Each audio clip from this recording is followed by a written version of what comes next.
I'm here with Realle, and honestly, we've had the privilege over the years to hear so many amazing stories, and we're going to take a moment and hear a story that was so impactful. I got the opportunity to sit down with you maybe a couple months ago and to hear just your story in your life, and I was so encouraged and challenged and inspired by your courage to stay in the story, and to see what God has done over these years has just been unbelievable. So I'm excited. This is the first time we've done this. We got a little candle, a little fur. We're all settled in, and it's going to be a good time. You're beautiful. You're single. I am. Hello. Okay, well, tell us your story, Realle. Yeah.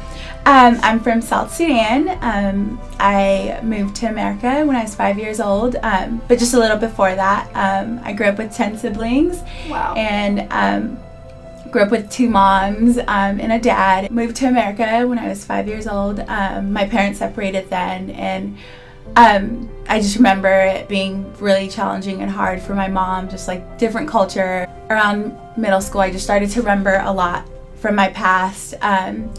And at a young age, I was sexually abused, and for as long as I can remember, I just remember just feeling so much shame and guilt and feeling so worthless.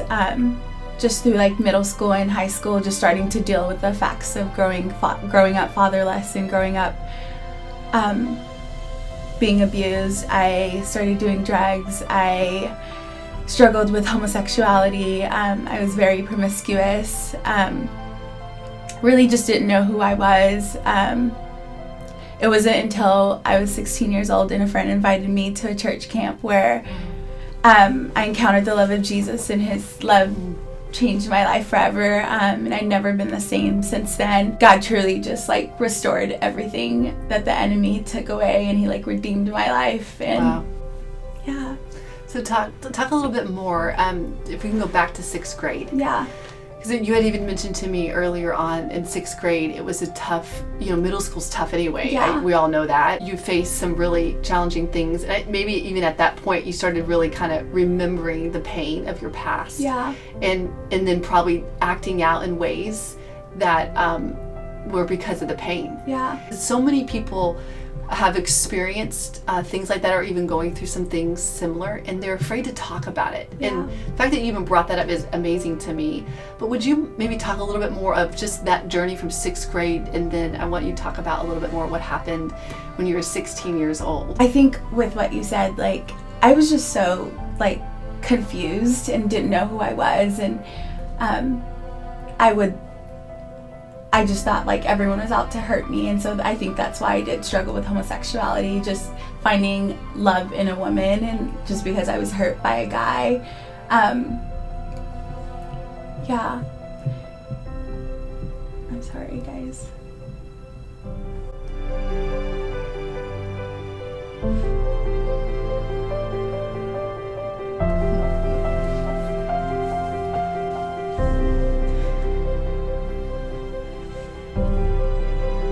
What would you say to the girl?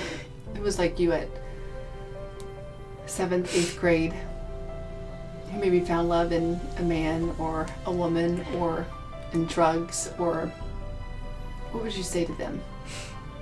Maybe they're there right now listening to this.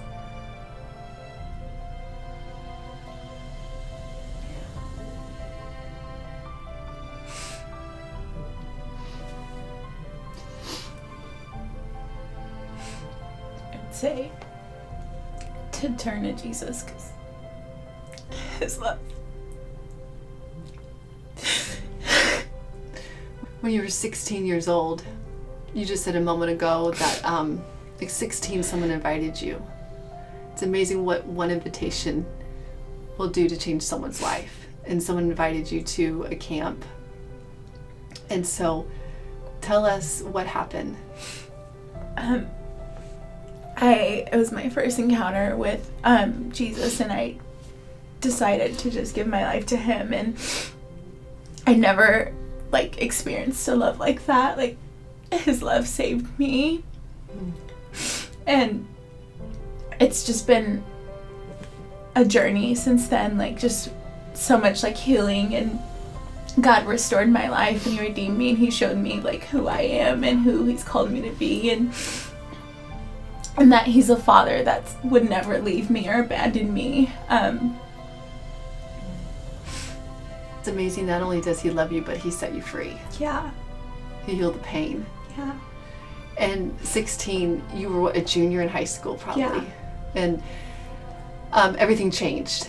And so take us to, you're 16 years old, you encountered Jesus. Have you ever been at church? No. Have you ever read a Bible? No. Have you ever seen anything remotely, Christian or whatever you want to call it, No, so nothing at all. So this radical encounter with Jesus that transformed your life to the point where it's like everything that you struggled with, like what happened? Like, can you kind of share a little bit of a picture of what happened to your heart, your soul, your mind? Yeah. What was the transformation like? A bit of the journey, just for a moment. I think I was just captivated by who Jesus was, like this man that died on the cross for everything that I endured, this man that saved my life, and I was just so in awe and so in love with him. And it's just been a journey of like trusting him and like believing in who he says I am and believing in him. And you interned at the city church for 2 years, and that was kind of like an incredible season of your life, and you're 21 right now. Yeah.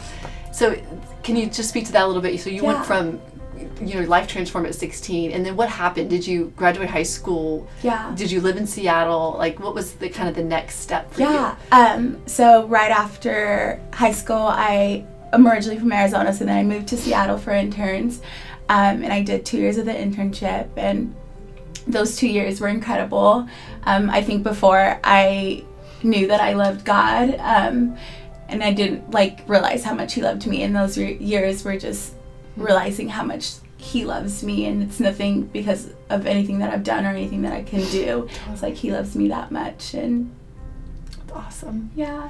Thank you so much for sharing your story. If maybe someone's out there listening and to your story, and they're struggling with just who they are, and maybe even accepting God's love, because I know when you go through things that you've gone through, from being abused to the relationships that you encountered and some of the drugs and different things, there's shame that comes. Yeah. And sometimes people are still maybe walking in church right now and still feel so much shame. Yeah. What would you tell that person? Like, how have you stayed in the story and have moved forward? And I know life isn't perfect. Salvation is a process and a journey, but what would you say to someone maybe that has a similar story to you? And I would say to talk about it with people you trust. I think for me, I kept it in for all my life, and as soon as I shared it with people that I trust and just talking about it, I realized so much healing that came from that, and so much freedom that came from that. I think a lot of times we think we're alone and we think we're the only ones that are going through what we're going through, but you just never know that someone has the same story or someone's dealing with the same thing you are. So I would just encourage you to talk about it, and I promise you there's so much healing that comes from that, and there's so much freedom and wholeness. Thank you, Realle. You're amazing, and I know the best is yet to come, and I truly believe that God has got incredible things in store. And I just want to say thank you for the courage to say what you said. It's not easy, and it takes a lot of guts to even share the abuse and the other things that you went through. But I just want you to know this is just the beginning of the rest of your life, and thank you so much